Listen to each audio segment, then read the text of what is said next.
ഈ വിഷയം അധികരിച്ച് സംസാരിക്കുന്നതിനായി പ്രിയപ്പെട്ട വിജയ മാഷെ ആദരപൂർവ്വം ക്ഷണിക്കുന്നു. കുമാരിയും ഗോകർണേശനും അമ്മേ എന്ന് വള്ളത്തോൾ വളരെ സുന്ദരമായിട്ട് എഴുതി വെച്ചിട്ടുണ്ട്. ഞാനിത് സൂചിപ്പിക്കുന്നത് നിങ്ങളും ഞാനും പഠിച്ചിട്ടുള്ള വരികളാണ് ഇവ എന്നുള്ളത് കൊണ്ടാണ്. അതുകൊണ്ട് നൂറ്റാണ്ടുകളുടെ ചരിത്രം നമ്മൾ അയവിറക്കുന്ന സമയത്ത് അതിൻ്റെ ഒരു ഹ്രസ്വരൂപം നിങ്ങളുടെ മുമ്പിലേക്ക് പറയുന്ന സമയത്ത് ഒരു നാടിൻ്റെ വികസന ചരിത്രം എന്ന് പറയുന്നത് ആ പ്രദേശത്തിൻ്റെ ഭൗതികമായിട്ടുള്ള സാഹചര്യത്തോടൊപ്പം പ്രായോഗിക രംഗത്ത് ഈ ഭൂമി കടന്നു വന്നിട്ടുള്ള വഴികളിൽ നടന്നിട്ടുള്ള ആശയ പോരാട്ടങ്ങളുടെ, രാഷ്ട്രീയ പോരാട്ടങ്ങളുടെ, സാമൂഹ്യ ബന്ധങ്ങളുടെ, സാമ്പത്തിക ക്രമത്തിൻ്റെ, സാംസ്കാരിക വൈവിധ്യങ്ങളുടെ അതിൻ്റെ എല്ലാം ആകത്തുകയായി വരുന്ന വൈജ്ഞാനിക മേഖല കൂടി സംയുക്തമായിട്ട് നമ്മൾ സമാഹരിച്ച് ആ സമാഹൃതമാകുന്ന ചില ആശയങ്ങൾ പ്രതിപാദിക്കുന്ന സമയത്ത് മാത്രമേ നമ്മുടെ ഈ ഭൂമിയുടെ, ഈ പ്രദേശത്തിൻ്റെ ഒരു ചെറിയ സാംസ്കാരിക ചരിത്രവും ഇന്നലെയുടെ ചരിത്രവും നമുക്ക് പറയാൻ വേണ്ടി പറ്റും. കഴിഞ്ഞ അവിഭാജ്യ ഘടകമായിട്ട് നിൽക്കുന്ന ഒരു പ്രദേശം തന്നെയാണ് നമ്മുടെ ഉത്തര കേരളം എന്നുള്ള കാര്യത്തിൽ സംശയമില്ല.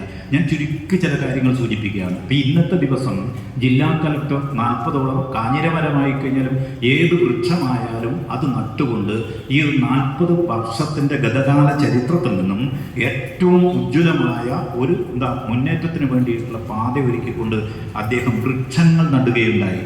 നമ്മൾ നോക്കിയാൽ അത് പ്രകൃതി സംരക്ഷണത്തിൻ്റെ ഭാഗമാണ് യഥാർത്ഥത്തിൽ വൃക്ഷം നടന്നത്. എന്നാൽ നിങ്ങളും ഞാനും വായിച്ചു കൊണ്ടിരിക്കുന്ന ഈ അടുത്ത കാലത്ത് ഈ 2 ആഴ്ചക്കിടയിൽ വന്നിട്ടുള്ള ചില പത്രങ്ങളിൽ അല്ലെങ്കിൽ ശാസ്ത്രകാരന്മാരുടെ ചില ചിന്താഗതികൾ വെച്ചുകൊണ്ട് നമുക്കൊന്ന് നോക്കാം. ഈ കേരളത്തിൻ്റെ കാസർഗോഡ് കഴിഞ്ഞ ആഴ്ച പത്രത്തിനകത്ത് വന്നിട്ടുള്ള ഏറ്റവും പ്രധാനപ്പെട്ട ഒരു വിവരം ലോക ജനതയെയും ഇന്ത്യൻ ജനതയെയും കേരളത്തിൻ്റെ മറ്റു ഭാഗങ്ങളെയും ഞെട്ടിക്കുന്ന രൂപത്തിലുള്ള ഒരു വാർത്തയായിരുന്നു. അത് നമ്മുടെ കുടിവെള്ളവുമായി ബന്ധപ്പെട്ടുകൊണ്ടാണ്. ആ കുടിവെള്ളവുമായി ബന്ധപ്പെട്ടുകൊണ്ട് ഭൂഗർഭജലം പൂർണ്ണമായിട്ടും വറ്റിപ്പോകുന്ന ഒരു പ്രദേശമായിട്ട് ഈ ഉത്തര കേരളത്തിൻ്റെ ഉത്തരോപാന്ത്യം മാറിയിട്ടുണ്ട് എന്ന് ഒരു ശാസ്ത്രീയമായ തെളിവിൻ്റെ അടിസ്ഥാനത്തിലുള്ള ഒരു കണക്കാണ്. നമ്മൾ ആലോചിച്ച് നോക്കിയാൽ ഭൂഗർഭജലം എന്ന് പറയുന്നത് നമ്മൾ ഇന്നിപ്പം ഒരുപക്ഷെ ബഹുമാനപ്പെട്ട കലക്ടർ നട്ടതിന് ഒഴിക്കുന്ന വെള്ളമല്ല ഉദ്ദേശിക്കുന്നത്. ഭൂമിയിലെ ബോർവെൽ വെച്ചുകൊണ്ട് സ്വാഭാവികമായിട്ടുള്ള സ്ഥലങ്ങളിൽ നിന്ന് കിട്ടുന്ന വെള്ളത്തിന് ഏറ്റവും അടിഭാഗത്ത് ഈ ഭൂമിയെ താങ്ങി നിർത്തുന്ന, മുകളിൽ വെള്ളം സംരക്ഷിക്കപ്പെടാൻ ഉതകുന്ന രൂപത്തിൽ ഭൂഗർഭജലം പൂർണ്ണമായിട്ടും വറ്റിപ്പോകുന്ന ഒരു ദുരവസ്ഥയെക്കുറിച്ച് വളരെ കൃത്യമായിട്ടും സൂചിപ്പിച്ചിട്ടുണ്ട്. അത് ഒരു ഭാഗത്ത് നിൽക്കുന്ന സമയത്താണ് അതിനേക്കാൾ ഭീതിതമായ മറ്റൊരു പ്രശ്നം വന്നത്. ഒരുപക്ഷെ നൂറ്റാണ്ടുകൾക്ക് മുമ്പുണ്ടായിട്ടുള്ള ഒരു പ്രതിഭാസം എന്നുള്ള രൂപത്തിൽ സൂര്യഗോളത്തിൽ നിന്നും സൂര്യഗോളത്തിൽ നിന്ന് ഉഷ്ണപാതങ്ങൾ അല്ലെങ്കിൽ ഉഷ്ണതരംഗങ്ങൾ ഈ പ്രപഞ്ചത്തിനകത്തേക്ക് ഒരു ജൈത്രയാത്ര നടത്തി എന്നുള്ളതാണ്. എന്തേ അതുകൊണ്ട് എന്ന് നിങ്ങൾ ഞാൻ ചിന്തിക്കുന്ന സമയത്ത് ഭൂമധ്യരേഖയുടെ മറ്റൊരു ഭാഗത്ത് അമേരിക്ക ഉൾപ്പെടെയുള്ള യൂറോപ്യൻ രാജ്യങ്ങളിൽ ആകമാനം ഇന്നുണ്ടായിട്ടുള്ള ഗുരുതരമായുള്ള പ്രത്യാഘാതം നമ്മൾ ആലോചിച്ച് നോക്കിയാൽ അത് അങ്ങനെ ഒരു ഉഷ്ണപാതം അല്ലെങ്കിൽ ഉഷ്ണതരംഗങ്ങൾ, ഉഷ്ണക്കാറ്റ് ഈ സൂര്യഗോളത്തിൽ നിന്ന് ആഞ്ഞടിക്കുന്ന സമയത്ത് ഭൂമധ്യരേഖയുടെ ഒരു ഭാഗത്ത് വലിയ പ്രശ്നങ്ങൾ യൂറോപ്യൻ രാജ്യങ്ങളിൽ ഉണ്ടായി എന്ന് മാത്രമല്ല ശാസ്ത്ര സാങ്കേതിക തികവിലൂടെ മനുഷ്യൻ കൈവരിച്ച എല്ലാ നേട്ടങ്ങൾക്കും വിഘാതം സംഭവിക്കുന്ന രൂപത്തിലുള്ള ചില പ്രത്യാഘാതങ്ങൾ ഒരു ഭാഗത്തുണ്ടായിട്ടുണ്ട്. ഇന്ന് നമ്മൾ പ്രവർത്തിച്ചു കൊണ്ടിരിക്കുന്നത് ഇൻഫർമേഷൻ ടെക്നോളജിയുടെ അനന്ത സാധ്യത വെച്ചുകൊണ്ടാണ്. ഈ ലോകത്തിനകത്ത് ഒരുപക്ഷെ സ്പേസിനകത്തുള്ള ആയിരക്കണക്കിന് വരുന്ന ഉപകരണങ്ങളുടെ ഇൻസാറ്റുകൾ വിക്ഷേപിച്ചു കൊണ്ടിരിക്കുന്ന ആ തരംഗങ്ങളിലൂടെ ഉണ്ടാകുന്ന ജ്ഞാന സൗന്ദര്യം നാം ഒപ്പിയെടുക്കുന്ന സമയത്ത് നമ്മുടെ ബാങ്കിങ് മേഖല പ്രവർത്തിക്കാതാവും, നമ്മുടെ ജനിതക മേഖല പ്രവർത്തിക്കാതാവും, നമ്മുടെ ആരോഗ്യ മേഖല പ്രവർത്തിക്കാത്തൊരവസ്ഥ വരും. അതുപോലെ തന്നെ കാലാവസ്ഥാ നിരീക്ഷണം ഉൾപ്പെടെ ഈ ഭൗതിക പ്രപഞ്ചത്തിൽ നാം ഉണ്ടാക്കി വെച്ചിട്ടുള്ള സുഖഭോഗപരതയുടെയും അതുപോലെ തന്നെ ശാസ്ത്ര നേട്ടത്തിൻ്റെയും എല്ലാ അവസ്ഥകളും താറുമാറാകാൻ വേണ്ടി പോവുകയാണ് എന്നാണ് ശാസ്ത്രലോകം പറഞ്ഞുകൊണ്ടിരിക്കുന്നത്. അതിനേക്കാൾ ഗുരുതരമായിട്ടുള്ള ഭവിഷ്യത്തുണ്ട്. ഇത് ഇന്ത്യയിൽ നിന്നും ഭ്രമണപഥത്തിലേക്ക് അയച്ചിട്ടുള്ള 13ഓളം ഉപകരണങ്ങൾക്ക് കേടുപാടുകൾ ഇപ്പോൾ ഉണ്ടാക്കിയിട്ടുണ്ട് എന്ന് പറയുന്നുണ്ട്. അത്തരം കേടുപാടുകൾ ഉണ്ടെങ്കിൽ ഈ AI-യുടെ ഒരു കാലഘട്ടത്തിൽ ആർട്ടിഫിഷ്യൽ ഇൻ്റലിജൻസ് ഉപയോഗിച്ചുകൊണ്ട് നാം നമ്മുടെ ഭൗതിക ജീവിതം മെച്ചപ്പെടുത്തുന്ന സമയത്ത് ഒരു ഗുരുതരമായിട്ടുള്ള പ്രത്യാഘാതം ലോകത്തിനുണ്ട്. ഒരു കാര്യം കൂടി പറഞ്ഞ് ഞാൻ കാസർഗോഡ് ജില്ലയുടെ ഈ പ്രശ്നങ്ങളിലേക്ക് കടന്നു വരാം. ഈ ക്രൂഡ് ഓയിലും അതുപോലെ തന്നെ പെട്രോളിയം ഉൽപ്പന്നങ്ങളും കിട്ടാതിരിക്കുക, ബദൽ സംവിധാനം കൊണ്ടുവരുന്ന സമയത്ത് ബദൽ സംവിധാനം അതിന് വലിയ പ്രായോഗിക ബുദ്ധിമുട്ടുണ്ട് കേട്ടോ. പ്രായോഗിക ബുദ്ധിമുട്ട് പറഞ്ഞാൽ നമുക്ക് ബസ് ഓടിക്കാം, ടൂ വീലർ ഓടിക്കാം, ഇതെല്ലാം ഓടിക്കാം. പക്ഷെ ഒരു വിമാനം കൊണ്ടുപോകാൻ വേണ്ടി കഴിയും ഇല്ല. എന്തുകൊണ്ട്? നമ്മുടെ ടൂ വീലറിനകത്ത് നല്ല വെയിറ്റുള്ള ഒരു ബാറ്ററി ഉണ്ട്. അത് ബസ്സിനകത്താണ്. ബസ്സിൻ്റെ ഒരു കാൽഭാഗത്തിൻ്റെ അടിഭാഗത്ത് ഈ ബാറ്ററി ഉണ്ട്. ഈ ബാറ്ററി ഉപയോഗിച്ചുകൊണ്ട് അങ്ങ് ശൂന്യാകാശത്തിലേക്ക് പറന്നു പോകുന്ന ഒരു വിമാനം കൊണ്ടുപോകാൻ സാധ്യമല്ല.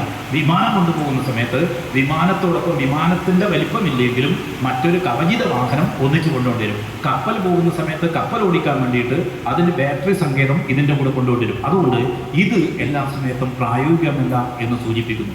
ഇങ്ങനെ നമ്മുടെ ഈ ഭൂമി, ഈ ഹരിതഗോളത്തിനകത്ത് ഇത്തരം പ്രശ്നങ്ങൾ വരുന്ന സമയത്ത് ഈ പ്രശ്നങ്ങൾക്ക് പകരം എന്നുള്ളത് യഥാർത്ഥത്തിൽ ആലോചിച്ചു കഴിഞ്ഞാൽ ശിലായുഗത്തിലേക്ക് പോകണം എന്ന് ഞാൻ പറയില്ല. മനുഷ്യൻ കഠിനാധ്വാനത്തിലൂടെ മാനുവൽ ലേബറായി മാറിക്കൊണ്ട് ഈ ശാസ്ത്ര സാങ്കേതിക തികവ് മുഴുവൻ ഉപയോഗപ്പെടുത്താൻ വേണ്ടി കഴിയാതെ വീണ്ടും പഴയ കാലഘട്ടത്തിലേക്ക് മനുഷ്യ സമൂഹം കടന്നു പോകുന്ന ഒരു ദുരവസ്ഥ. ഇത് വെറുതെ പറയുന്നതല്ല. നമ്മളെപ്പോഴും പണ്ട് ഈ DTH കുറിച്ചൊക്കെ ഞാൻ ഒരുപാട് പ്രസംഗം നടത്തിയിട്ടുണ്ട്. നമ്മുടെ ഇന്ന് കാണുന്ന ഈ പ്രസംഗം അതുപോലെ തന്നെ ഇതൊക്കെ ഞാൻ ഒരു 10-30 കൊല്ലം മുമ്പേ നമ്മുടെ മൊബൈലിലൂടെ എല്ലാ വീട്ടിലേക്കും കാണാൻ വേണ്ടി പറ്റുന്ന രൂപത്തിലേക്ക്, അതുപോലെ തന്നെ ലൈവായിട്ട് ലോകത്തിൻ്റെ എല്ലാ ഭാഗത്തേക്കും കൊടുക്കാൻ വേണ്ടി പറ്റുന്ന രൂപത്തിലേക്കുള്ള ഒരു ലോകം വരുന്നത് ഒരു 30 കൊല്ലം മുമ്പേ സംസാരിക്കുന്ന സമയത്ത് അത്ഭുതത്തോടുകൂടി വീട്ടിനകത്ത് വെക്കുന്ന ഉപകരണത്തെക്കുറിച്ചൊക്കെ കേട്ടിട്ടുണ്ട്. പക്ഷേ അതിന്ന് യാഥാർത്ഥ്യവൽക്കരിക്കപ്പെട്ടിട്ടുണ്ട്. അത് യഥാർത്ഥത്തിൽ ശാസ്ത്രത്തിൻ്റെ കണ്ടുപിടുത്തത്തിൻ്റെ യഥാർത്ഥ വസ്തുത നമ്മുടെ മുമ്പിലേക്ക് പറഞ്ഞു തന്നിട്ടുണ്ട്. കേൾക്കാൻ ബുദ്ധിമുട്ടുണ്ട് സമ്മതിക്കണമെന്നുണ്ടെങ്കിൽ ഒരു നല്ല അനുകൂലമായിട്ടുള്ള സാഹചര്യമാണ്. അപ്പോൾ ഞാൻ പറഞ്ഞു വരുന്നത് യുഗാനന്തരം, ആ യുഗത്തിൻ്റെ അതിനുശേഷമുള്ള ഒരു ലോകത്തെക്കുറിച്ച് നാം ചിന്തിച്ചു കൊണ്ടിരിക്കുന്ന സമയത്ത് മനുഷ്യൻ എന്ത് ചെയ്യും? ഇക്കോ സോഷ്യലിസം എന്ന് പറയുന്ന രൂപത്തിലേക്ക് നമ്മുടെ പാരിസ്ഥിതിക പ്രശ്നങ്ങളുമായി ബന്ധപ്പെട്ടുകൊണ്ട് മനുഷ്യൻ ഏറ്റവും വലിയ AI അവിടെ വെച്ചുകൊണ്ട് എന്ത് ചെയ്യും? വീണ്ടും മനുഷ്യൻ കായികാധ്വാനത്തിലേക്കും നമ്മുടെ പാരിസ്ഥിതിക ബോധത്തിലേക്കും കടന്നു വരാൻ നമ്മളെ പ്രേരിപ്പിക്കും. ഒരുപക്ഷെ നമ്മൾ ബാക്കിയുണ്ടാവില്ല, നമ്മളുടെ മക്കൾ ഇത് അനുഭവിക്കും. അനന്തര തലമുറ എന്ന് പറയുന്നില്ല, ആ മക്കൾ അനുഭവിക്കുന്ന രൂപത്തിലേക്ക് മനുഷ്യൻ ഈ പ്രകൃതിയോട് കാണിച്ചിട്ടുള്ള ക്രൂരതയുടെ, ഉപഭോഗ സംസ്കാരത്തിൻ്റെ, ഉപഭോഗപരതയുടെ, അത്യാർത്തിയുടെ ഒരു അന്തരീക്ഷത്തിലൂടെ ഈ പ്രകൃതിക്ക് കൈവന്നിട്ടുണ്ട്. അത് കാസർഗോഡ് ജില്ലക്കും ബാധകമാണ് എന്ന് ഞാൻ സൂചിപ്പിക്കുകയാണ്. അതുകൊണ്ട് ആ വിഷയത്തെ ഞാൻ വിശദീകരിച്ച് സംസാരിക്കുന്നില്ല. എങ്ങനെ ഒരു പുതിയ ലോകം കരുപ്പിടിപ്പിക്കാം എന്നുള്ളത് കാസർഗോഡ് ഉൾപ്പെടെയുള്ള പ്രദേശങ്ങൾ വെച്ചുകൊണ്ട് നാം ചിന്തിക്കേണ്ട ഒരു കാര്യമാണ്. ഇത് പറയുന്ന സമയത്ത് ചുരുക്കി പറയാൻ വേണ്ടിയിട്ട് ഞാൻ ഇന്നത്തെ വികസന സംസ്കാരത്തെക്കുറിച്ച്, കാസർഗോഡിനെ കുറിച്ച്, നാളെ എന്ത്, ഇന്നെന്ത്, നാളെ എന്താവണം എന്നുള്ളതിനെക്കുറിച്ച് പറയുന്ന സമയത്ത് ഒരു 8 പോയിന്റുകൾ ഞാൻ നിങ്ങളുടെ മുമ്പിൽ സൂചിപ്പിക്കുകയാണ്. ഒന്ന്, ഇന്ന് കാണുന്ന ഭൗതിക സാഹചര്യം തന്നെയാണ്. മറ്റൊന്ന്, ഇന്ന് നമ്മൾ അനുവർത്തിച്ചുകൊണ്ടിരിക്കുന്ന കാർഷിക മേഖലയാണ്. മറ്റൊന്ന്, നിങ്ങളൊക്കെ വ്യാപരിച്ചുകൊണ്ടിരിക്കുന്ന നമ്മുടെ ടൂറിസം മേഖലയാണ്. ഈ പറഞ്ഞ ഈ 4ാമത്തെ പരിസ്ഥിതി മേഖലയാണ്. 5 വരുന്ന സമയത്ത് ആദിവാസി പിന്നോക്ക വിഭാഗങ്ങളുടെ പ്രശ്നങ്ങളുമായി ബന്ധപ്പെട്ടുകൊണ്ടുള്ളതാണ്. മറ്റൊന്ന് വിദ്യാഭ്യാസ രംഗമാണ്. മറ്റൊന്ന് ബഹുസ്വരതയും സാംസ്കാരിക രംഗവുമാണ്.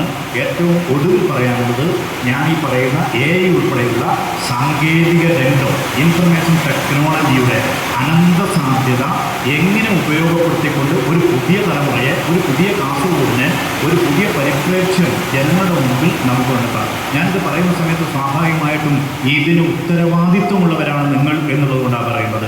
സർക്കാർ മേഖലകൾ അതിൻ്റെ ഡ്രോബാക്സ് ഞാൻ പറയും, ആരും കുറ്റപ്പെടുത്തിക്കൊണ്ടല്ല പറയുന്നത്. ഒരു 5 മിനിറ്റ് അത് എന്താണ് നമുക്ക് സംഭവിക്കുന്നത് എന്നുള്ളത് എൻ്റെ പരിമിതമായ അറിവിൽ ഞാൻ അവസാനം സൂചിപ്പിക്കും. അപ്പോൾ നാട്ടിൽ വികസനമായി എന്നോർത്ത് നടക്കുന്ന വിവരം കെട്ടോരെ നാട്ടിന് അപകടമാണ് ഈ ചിന്താഗതി മനസ്സിലിരുന്നോട്ടെ ഉണ്ട്. ശാസ്ത്ര സാഹിത്യ പരിസരത്തിൽ നമ്മളൊക്കെ പാട്ട് പാടിയിട്ടുണ്ട്. ടെറസും കാറും വീടുമല്ല. ഒരു വികസന സംസ്കാരം എന്ന് പറയുന്നത് ഈ കാസർഗോഡ് ജില്ലയിലെ ഏറ്റവും താഴേക്കിടയിൽ ചെറ്റപ്പുരയിൽ, അല്ലെങ്കിൽ ഓല ഷെഡിൽ, അല്ലെങ്കിൽ പ്ലാസ്റ്റിക് കൂടാരത്തിനകത്ത് കിടക്കുന്ന ഒരുത്തനെ കൃത്യമായിട്ടൊരു വീട്ടിലേക്ക് കടന്നു പോകാനുള്ള വഴി, അവനൊരു വീട്, അവന് കഴിക്കാനുള്ള ഭക്ഷണം, അവരുടെ മക്കളുടെയും അവൻ്റെയും സുരക്ഷിതമായിട്ടുള്ള ജീവിതം എപ്പോൾ പോകണിരുന്നു അവിടെ നമുക്ക് വികസനമുണ്ടായി എന്ന് പറയാം. നമ്മുടെ വികസന സംസ്കാരം നമ്മുടെ ഒരു പരിപ്രേക്ഷ്യം വെച്ചുകൊണ്ട് നമുക്ക് ആ രൂപത്തിലെ വിശകലനം ചെയ്യാൻ വേണ്ടി കഴിയും. അതുകൊണ്ട് കാർഷിക മേഖലയാണ് ഞാൻ ഇതിനകത്തെ ഒന്നാം. ഭൗതിക സാഹചര്യം, ഭൗതിക സാഹചര്യത്തെക്കുറിച്ച് ഞാൻ കൂടുതൽ വിശദീകരിച്ച് പറയുന്നില്ല. മലയോര മേഖലയുണ്ട്, ഇടനാടുണ്ട്, തീരപ്രദേശമുണ്ട്. നമ്മുടെ സമതലങ്ങളെ അങ്ങനെയാണ്, അല്ലെങ്കിൽ നമ്മുടെ ഭൂമിയെ, നമ്മുടെ പ്രദേശത്തെ അങ്ങനെയാണ് തിരിച്ചിട്ടുള്ളത്. മലയോര മേഖലയിൽ നമുക്ക് വലിയ വികസനം നടക്കുന്നുണ്ട്. മലയോര ഹൈവേ വരുന്നുണ്ട്. ഇവിടെ നമുക്കിപ്പം കൃത്യമായിട്ടുള്ള ഒരു 6 വരി പാത വരുന്നുണ്ട്. തീരദേശ ഭാഗങ്ങളിലും നമുക്ക് യാത്രാ സൗകര്യങ്ങൾ ഉൾപ്പെടുന്ന വിധത്തിലുള്ള ഭൗതിക സാഹചര്യം ഇപ്പോൾ ഗംഭീരമാണ്. ഒരു 3 വർഷം 4 വർഷം കഴിയുന്ന സമയത്ത് മാത്രമേ ഈ 6 വരി പാത അതിൻ്റെ പൂർണ്ണതയിലേക്ക് എത്തൂ. അപ്പോൾ മാത്രമേ നമുക്ക് എത്രമാത്രം അതിൻ്റെ സാധ്യത ഞാൻ പിന്നീട് സൂചിപ്പിക്കാം. ആ 6 വരി അതിവേഗം വരുന്ന സമയത്ത് ഒരു ബദൽ ജീവിതം നമുക്കുണ്ടാവും. അതോടൊപ്പം വിവാദമായിട്ടുള്ള കേരളയിൽ പോലെയുള്ള റെയിൽ സംവിധാനങ്ങൾ നമുക്ക് വേണം. എന്തുകൊണ്ട് എന്നുള്ളത് ഇതിൻ്റെ അവസാനം സൂചിപ്പിക്കാം. അതുകൊണ്ട് ഭൗതിക സാഹചര്യത്തെ വിശദീകരിക്കുന്നില്ല. നാം നമ്മുടെ നഗ്നനേത്രങ്ങൾ കൊണ്ട് കണ്ടുകൊണ്ടിരിക്കുന്ന ഒരു പ്രശ്നമാണ്. ഇനി കാർഷിക മേഖലയാണ് ഞാൻ ഇതിനകത്ത് രണ്ടാമത് സൂചിപ്പിച്ചത്. ചുരുക്കി പരിമിതമായ സമയം എടുക്കാൻ വേണ്ടി ഞാൻ അങ്ങനെ പറയുന്നത്, ഈ കാർഷിക മേഖലയായിട്ട് ബന്ധപ്പെട്ട സമയത്ത് നമ്മൾ ആലോചിച്ചത് ഈ കാസർഗോഡ് ജില്ലക്കകത്ത് കിടക്കുന്ന തരിശ് ഭൂമികൾ മാത്രം അത് ഹരിതാഭമാക്കി മാറ്റാനുള്ള ഒരു കർമ്മ പരിപാടി ആസൂത്രണം ചെയ്താലോ? ഇടതുപക്ഷ ജനാധിപത്യ മുന്നണി ഗവൺമെന്റ് ഇതില്ല, ഇതിന് മുമ്പത്തെ ഗവൺമെന്റില്ല, ഈ 10 അതിനു മുമ്പുണ്ടായിട്ടുള്ള ഗവൺമെന്റ് ഈ ഹൈവേയിൽ മുഴുവൻ പച്ചക്കറി നിർത്തിയിട്ടുള്ള ഒരു സമയമുണ്ട്. ഇന്ന് ആലോചിക്കുക, എന്തൊരു അത്ഭുതമായിരുന്നു, എന്തൊരു മാറ്റമായിരുന്നു. പച്ചക്കറിക്കകത്ത് സ്വയം പര്യാപ്തത നേടുന്നതിന് വേണ്ടിയിട്ടുള്ള സാഹചര്യം കൃഷി ഡിപ്പാർട്ട്മെന്റ് മറ്റൊക്കെ വെച്ചുകൊണ്ട് അന്ന് ഒരു വലിയ രൂപത്തിലുള്ള കാർഷിക സംസ്കാരം, ഹരിത വിപ്ലവത്തെക്കുറിച്ച് ഞാൻ സൂചിപ്പിക്കുന്നില്ല, അന്നുണ്ടായിട്ടുള്ള ഒരു നേട്ടമുണ്ട്. ഈ വെറുതെ കിടക്കുന്നത് ഇപ്പം ഗ്രൂപ്പ് ഫാമിങ്ങും അതുപോലെ തന്നെ മറ്റു പരിപാടികളുണ്ട്. ഇത്തരം തരിശ് ഭൂമികൾ കാർഷിക യോഗ്യമാക്കാനുള്ള പ്രവർത്തനങ്ങൾ നടക്കുന്നുണ്ട്. അതുകൊണ്ട് ഈ കാർഷിക മേഖലയിലേക്ക് നമുക്ക് കടന്നു പോകണം.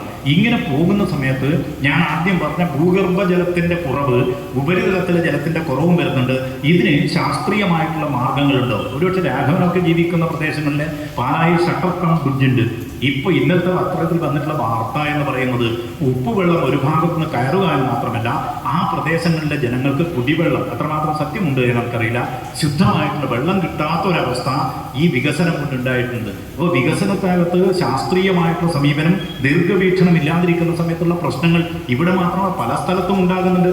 അത് ഒരു ഭാഗത്ത് നമ്മൾ ആലോചിക്കുക, അങ്ങ് ഒരുപക്ഷെ ചൈത്ര ഭാവിയിൽ നമ്മുടെ ഈ കാര്യങ്കോട് പുഴ എന്ന് പറയുന്നത് കേരളത്തിനകത്ത് പ്രത്യേകിച്ച് കാസർഗോഡ് ജില്ലകളിൽ പ്രത്യേകത 12ഓളം പുഴകൾ നമുക്കുണ്ട് എന്നുള്ള.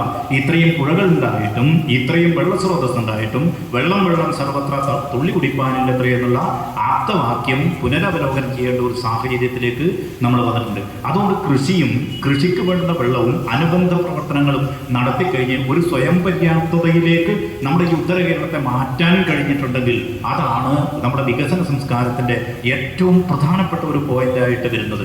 വികസനം എന്ന് പറയുന്നത് അതാണ്. ഒരുപക്ഷെ കവികളും സാഹിത്യകാരന്മാരും എത്ര എഴുതിയിട്ടുണ്ട് അല്ലേ?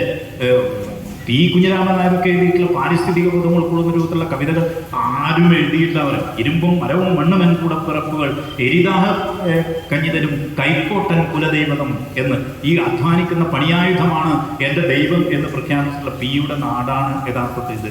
അതുകൊണ്ട് ഏറ്റവും ഗൗരവമായിട്ടുള്ള പ്രശ്നം എന്ന് പറയുന്നത് ഈ കാർഷിക മേഖലയും നമുക്കുള്ള ജലവുമായി ബന്ധപ്പെട്ടുകൊണ്ടാണ് അല്ലേ? ആ ഒരു പ്രശ്നമുണ്ട്.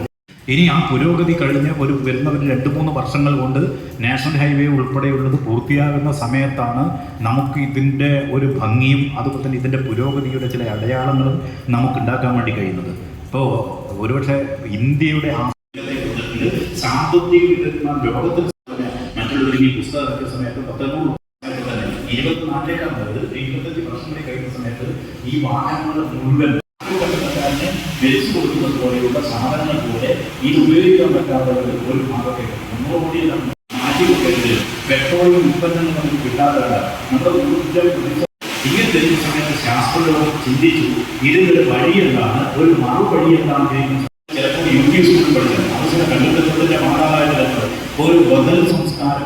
ഈ മൈക്ക് പ്രത്യേക സമയത്ത് ഇത് പോകാം, കറണ്ട് ഓഫാകുന്ന ഈ ഇലക്ട്രിക് ഉപയോഗിച്ചുകൊണ്ട് നമ്മൾ ഇന്ന് അല്ലെ 2 വീലറുകൾ ഉണ്ടാക്കുന്നുണ്ട്. അത് മാത്രമല്ല ബസ് പോകാൻ പറ്റുന്ന ലോകം, ശാസ്ത്ര ലോകം ഒരു ചെറിയ പരിമിതി കൽപ്പിച്ചിട്ടുണ്ട്. ലിഥിയം തൊട്ട് ഇതിന്റെ അസംസ്കൃത പദാർത്ഥങ്ങൾ അധ്യക്ഷ പ്രസംഗം എന്ന നിലയിലേക്കൊന്നും ഞാൻ പോകുന്നില്ല. നമ്മുടെ നേരത്തെ സൂചിപ്പിച്ചതുപോലെ സാംസ്കാരിക വേദിയുടെ ആദ്യത്തെ പ്രോഗ്രാമാണ്. ആ പ്രോഗ്രാമിൻ്റെ ഒരു ഡേറ്റ് നമ്മൾ തെരഞ്ഞെടുത്തിരിക്കുന്നത് മെയ് 24 കാസർഗോഡ് ജില്ല 1984 മെയ് 24 രൂപീകൃതമായത്.